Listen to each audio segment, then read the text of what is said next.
Tak faham lah cikgu. Aduh, cikgu dah ulang banyak kali dah bab ni, tapi kamu tak faham lagi.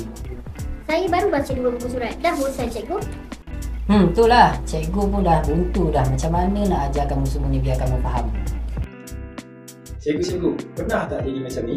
Bila ajar murid-murid dalam kelas, murid-murid susah nak faham, susah nak hafal. Tengok buku teks pun hitam putih. Dia punya huraian pun panjang sangat. So buatkan jadi murid rasa bosan bila belajar dalam kelas, betul tak? Kalau cikgu pernah alami situasi macam ni, cikgu memang perlukan kita punya peta gegasi ni daripada PNI Neuron. Peta gegasi ni direka khas untuk membantu cikgu dan juga pelajar untuk belajar di dalam kelas. Kita punya peta gegasi ini bertemakan peta minda visual. Peta minda visual ni dalam bentuk berkala ataupun warna, bergambar dan juga lebih seronok untuk belajar.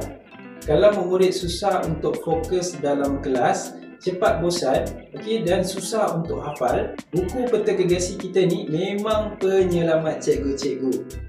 Sebab warna dan juga gambar membantu otak pelajar untuk lebih aktif dan juga mudah faham.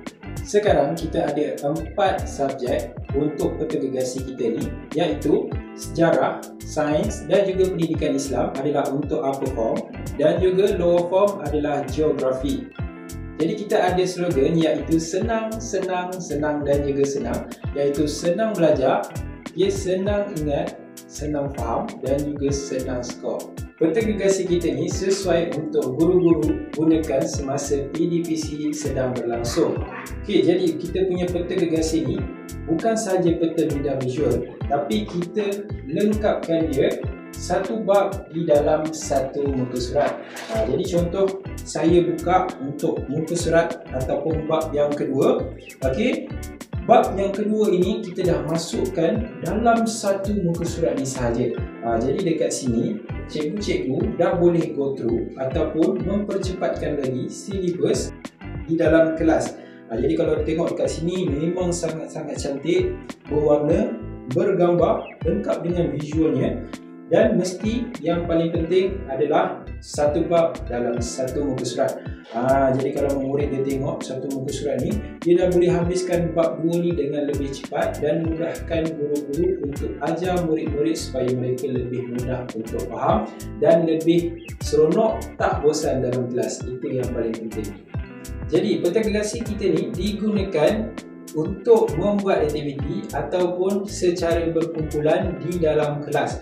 Jadi kalau contohnya ada satu kelas tu 30 orang, jadi cikgu boleh bahagikan kepada beberapa kumpulan. Satu kumpulan 6 orang ataupun 5 orang, dan satu kumpulan tu dapat satu buku dan mereka boleh ulang kaji secara berkumpulan menggunakan peta gegasi kita ini. Jadi dia sangat besar. So pelajar-pelajar boleh lihat secara menyeluruh untuk subtopik yang mereka pelajari. Bukan itu saja tau. Kalau cikgu tak hadir, contohnya cikgu hari ini tak hadir ke sekolah, murid-murid mereka boleh ulang kaji secara berkumpulan di dalam kelas dengan menggunakan peta gegasi kita ni. Sebab kadang-kadang dalam kelas mesti akan ada 1 ke 2 orang pelajar yang bila tak faham dia malu untuk tanya dekat cikgu, betul tak? Jadi bila dalam situasi macam itu, dengan kaedah menggunakan peta gegasi kita ni, secara berkumpulan, murid-murid dia lebih cenderung untuk bertanya dengan rakan-rakan ataupun kawan sekelas mereka. Jadi dekat situ, murid-murid yang malu dan tak faham tadi pun diorang akan mudah untuk faham sebab study dalam berkumpulan. Bukan dalam kelas je tau cikgu boleh bawa peta gegasi kita ni, tapi dekat pusat sumber sekolah pun cikgu boleh letak di sana. So ada 4 subjek dekat sini, boleh ambil 4 subjek ni dan letak dekat pusat sumber supaya murid-murid lebih tertarik untuk datang. So dekat situ mereka boleh ulang kaji sama-sama dengan kawan-kawan, boleh datang selalu dekat pusat sumber, lebih ceria, tak bosan dan berkesan untuk belajar. Sebab apa? Sebab kita punya peta gegasi ni okey, di antara buku yang terbesar di Malaysia. Jadi murid-murid kalau nampak benda-benda yang baru macam ni kan, mesti dia tertarik, mesti dia minat. Masuk you tengok peta gasi kita ni mesti wow, besarnya. Betul tak?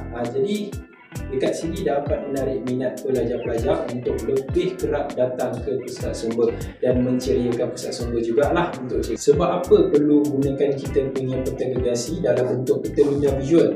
Sebab murid-murid dia dah terdedah dengan warna dan juga gambar seperti gadget, handphone kan. Jadi dekat sini kita nak buat pembaharuan.